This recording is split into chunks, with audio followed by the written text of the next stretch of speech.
In Doha, the capital of Qatar, or Qatar if you want to mispronounce it, mediation has appeared to have been successful as Afghanistan and Pakistan agree, as of today, to an immediate ceasefire. The two Central South Asian countries have spent the last week or so trading attacks across their shared border, which is often called the Pashtun or Pathan tribal belt. The border between these countries, you see, is quite permeable, mountainous territory. Tensions flared up when Pakistan flew their jets over to Kabul, the Afghan capital, and struck with missiles, apparently intending to take out TTP members. Officials or seniors in the TTP organization. The TTP are a separatist group that operate within Pakistan, fight against the state, and want to establish a different form of governance. And Pakistan said the strikes came after the Pakistani state grew frustrated that Afghanistan was giving the TTP safe haven. The TTP could apparently slink across the border into Afghanistan, across that permeable border I just talked about in the tribal belt. They could hang out there, and when they're ready to attack, they would come back into Pakistan and cause all sorts of mayhem. Obviously, for the Pakistani state, internal stability is very hard to guarantee if your adversary then just shoots itself off into a neighboring country and hopes that, oh, you're not going to come over the border and attack us there. So Pakistan grew frustrated and attacked them there anyway. Went all in, actually, went straight to the capital. For the full detailed video, check out the video I made on October 12th. You can scroll till you find it by the date, October 12th. If you look at when I post videos, October 12th, there was only a few videos that day, and the Pakistan-Afghanistan one will be clear to you. Now, the ceasefire is expected to hold, with Qatari mediation confirming that both sides are expected to hold follow-up talks in the coming days once the kinetic attacks on the ground halt. Kinetic meaning physical attacks. So they've agreed to stop physically fighting, then they'll agree on further things, hopefully in further meetings. Those further meetings between the two countries will focus on the grievances of each of the countries and how to therefore secure lasting peace. That's the news. So for the early leavers, I'll see you on the next one. For the analysis, though, stick around. And we'll go into the geopolitics, the broad situation, how China is involved, and why these guys relatively quickly came to a ceasefire agreement. I hope you better understand how the world works in this regard. And if you want, then you can probably end up forecasting how things are going to happen better. Now, I want to take this moment, before we carry on, to thank those of you who bookmark, who like or heart, who comment, and one of the greatest contributions of all, those who watch the whole video I make from start to finish, kind of like a passive podcast or audiobook. Or maybe you just stare at my face the whole time. I don't know how dedicated you are. I mean, I've got some facial expressions up for grabs, obviously. I'm making faces and gesticulating. Anyway, my point is that's really appreciated when you watch the whole video. If you're trying to find ways to support me, even if you're, not particularly interested, just press play, leave it somewhere, and then take off. I don't know. Either way, watching the whole video is one of the best ways to support my work because it pushes in the algorithm my content, and for monetization purposes, especially on the other platform, not TikTok, that I post these videos on. For monetization purposes, it really does help me because the company see, oh, this person's got, how has this person got 10-minute videos on TikTok being watched fully? What's happening? Can we get management on that? Find out what he's talking about. Is he hypnotizing the people? Anyway, it's really appreciated, and actually it can help me make some money and justify doing this potentially with more time allocated to my work here. Anyway, Jazakallah khair, shukran, dhannabad, and we shall continue. Now the analysis. Both these countries, Afghanistan and Pakistan, like what I said about Cambodia and Thailand, if you remember that flare-up, we covered that as well. Similarly, just like back then, I predicted a quick resolution to the conflict. Why? Well, same reason as then as is now. Both Pakistan and Afghanistan are part of the global South bloc.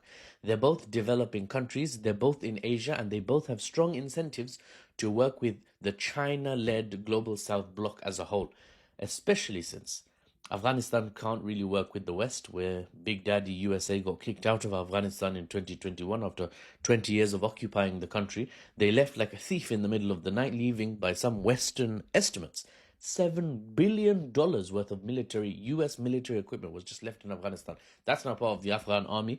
I don't know what Americans think about that. Their hard-earned taxpayer $7 billion just being left there in Afghanistan, while they have to pay upwards of $10,000 per time their women folk give birth in hospital. They just sent a fat bill. Apparently, the US military had money to just leave things in Afghanistan. But anyway, I digress. That kind of exit by the US from Afghanistan after fighting essentially sandal-footed hillmen with Kalashnikovs from the Soviet era, the US somehow managed to lose. That will leave you salty. That will leave you, frustrated and upset. So don't expect the US to recognize your country after you kicked them out. Don't expect the US to lift sanctions and allow trade with powerful US companies into Afghanistan. It's not going to happen. And tech transfer, not going to happen. So your only option as the Afghan state, Afghani, sorry, is the currency. Afghan is how you describe them. The only option for the Afghan state that you really have is to look east towards the giant and the titan, respectively. That's India and China.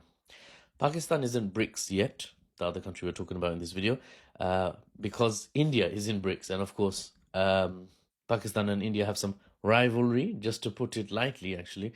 But it should be pointed out, Pakistan is very closely tied and continues to tie itself closer militarily, diplomatically, economically to China.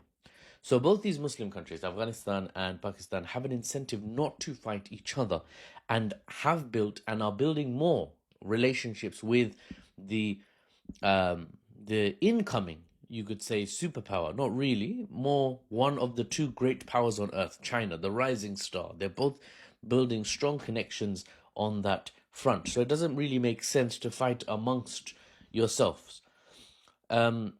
Now, what really caused the initial attack by Pakistan, if you look at my post from October 12th, I do mention speculation. I make that clear again. It's a speculation that the US may have been involved. Many analysts are saying that, and I just relayed that to you, that the US may have been involved, offering Pakistan something in exchange for striking Afghanistan, just to make sure the Afghans remember that the US can still get to them.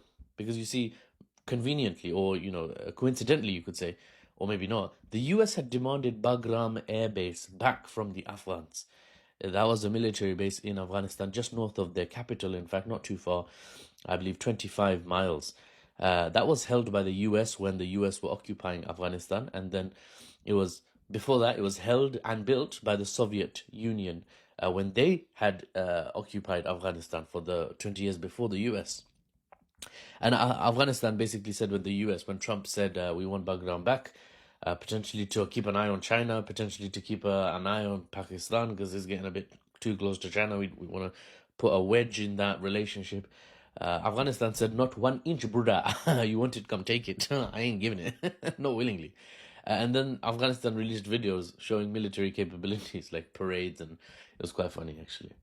So yeah, maybe the US just wanted to poke back from the Afghan taunting, and they used Pakistan as their basically army or mercenary for hire in some capacity. Whatever the case, the geopolitics of the region is clear, or are clear. The multipolar shift in world order is happening right now. Infighting between the global South Bloc countries will only slow down your own country's progress, while the rest of us keep steaming ahead. So break off any fights and get your head down and focus on the work at hand. Rise together, all of us, or get left behind and have only yourselves to blame for that. That seems to be the prevailing sentiment in the global South. While the Western world, the global North, you could say, is busy collapsing in on itself.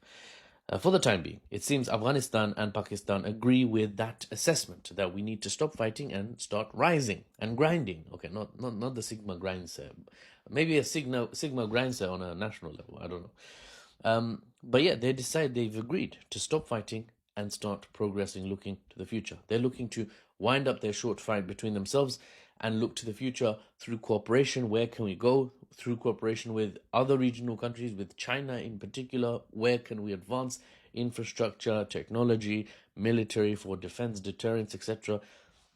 Hopefully, it's a bright future for both nations. And for the unbiased news and analysis without the Western spin, I'm Mahfouz.